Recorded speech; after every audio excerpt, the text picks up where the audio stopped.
جب قرآن نازل ہوا تھا اس وقت اس جہاد کی کیفیت اور تھی. وہ یہ تھی کہ نبی کریم صلی اللہ علیہ وسلم تشریف فرماتے، اس وقت ابھی سرکاری سطح پر ایک آرمی ہونا اور ایک آرمی فوجوں کا نظام، ان کی تنخواہوں کا نظام، ان کی ٹریننگوں کا نظام، یہ ابھی اس وقت بلٹ نہیں ہوا تھا. مثلا لوگ دکان کر رہے ہیں، کوئی بندہ جھاڑو دے رہا ہے، کوئی بندہ اپنا چارہ کاٹ رہا ہے، ادھر سے آواز آتی ہے مکے والوں نے مدینے پہ حملہ کر دیا. وہ جو چارہ کاٹنے والا ہے وہ بھی مجاہد ہے، اور وہ دکان چلانے والا وہ بھی مجاہد ہے، اور وہ سارے بات پڑھتے تھے. لیکن جب وہ وقت گزرا، کاش میں آپ کو یہ بات، آپ کو نہیں، میں امت کو کبھی یہ بات سمجھا سکوں، امت کو جنہوں نے خراب کر دیا اس کو. پھر جب آگے وقت بڑھا، پھر ایک موقع آیا کہ نہیں، ہر بندہ میدان کارزار، میدان جنگ کے اندر نہیں جا سکتا، صرف وہی جا سکتا ہے جو ٹرینڈ ہو اور جسے حکومت کہے کہ تو جا. دو شرطیں ہوگی، کیا ہوگی؟ ایک ٹرینڈ اور دوسرا حکومت کی اجازت سے حکم حکومت ہو. ٹرینڈ بھی ہو گیا، انڈیویجول نہیں. اب وہ جو ملکی جہاد دفاع کا ہو یا کچھ بھی ہو، وہ ہر بندہ نہیں کر سکتا. اب پاکستان کے اوپر انڈیا حملہ کر دے تو میں چلا جاؤں اور میں کہوں اچھا میں نے کرنا ہے، نہ مجھے وہ چلانا آئے، نہ مجھے کمپیوٹر آئے، نہ مجھے وہ ڈرون کا پتا، نہ کھ نہ پتا، تو میں 3-4 لڑکے اپنے گاؤں کے لے کے کہوں چلو اللہ کے راہ جان دیں گے، تو یہ جہاد نہیں ہوگا، یہ خود کشی ہوگی. کیوں؟ اس وقت کہ یہ جہاد نہیں ہے. ایک تو حکومت نے نہیں کہا، ہاں حکومت وقت وہ اچھی ہے ماڑی ہے، میں اس وقت وہ نہیں بات کر رہا. تو وہ ایک ہو گیا.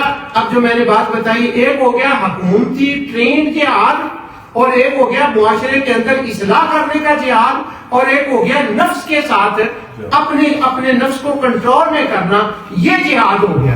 اب اللہ قرآن میں جب فرماتا ہے نا، ہر مسلمان کو، ہر بندے کو، ہر بندے کو جب یہ اللہ کہتا ہے نا وَجَاهِدُوا فِي اللَّهِ حَقَّ جِهَادِهِ، اللہ کے راستے میں جہاد کرو جیسا جہاد کرنے کا حق ہے، تو وہاں سرکاری جہاد نہیں ہوتا، وہاں وہ پرائیویٹ انڈیویجولی معاشرے کا اور نفس کے ساتھ جو جہاد ہے، اللہ اس کا حکم دے رہا ہے.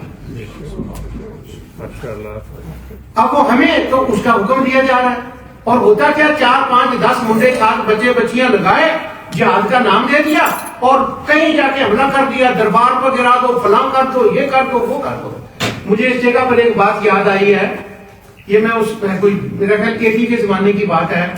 عراق اور ایران کی بدقسمتی سے وہ آپس میں جنگ ہو گئی. تو وہ جنگ کافی طویل، آپ کو پتا 12 سال وہ جنگ رہی. تو ہر روز شام کے وقت ریڈیو پہ یہ خبریں آتی تھی، ٹی وی پر یہ ہو گیا یہ ہو گیا. ہمارے گاؤں کا بندہ بیچارہ بڑا ان پڑھ سیدھا لیکن شریف النفس سیدھا بندہ، وہ بی بی سی کی ہر روز ہر رات خبریں سنتا تھا میرے والد صاحب کے پاس بیٹھ کر کہ خمینی نے یہ کر دیا، صدام نے یہ کر دیا. وہ ایک دن صبح اٹھا تو اس نے پگ بندھی اور کہتا ہے انہوں نے خمینی نے بھی بہت تنگ کیتا اور صدام نے بھی، میں جاتا ہوں ان کو سمجھاتا ہوں.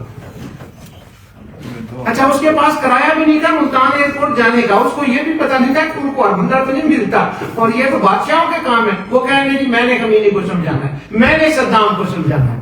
اچھا پھر وہ لوگوں نے کہا بھی تیرے پاس تو کرایہ نہیں وہاں جانے کا، تمہیں تو خمینی کو اور صدام کو کیا سمجھائے گا؟ وہ تو ضیاء الحق ہمارے ملک کو اس وقت صدر تھا، اس کا کام ہے.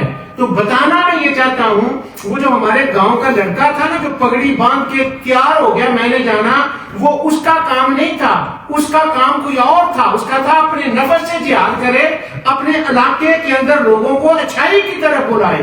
وہ چلا گیا خمینی کے اوپر.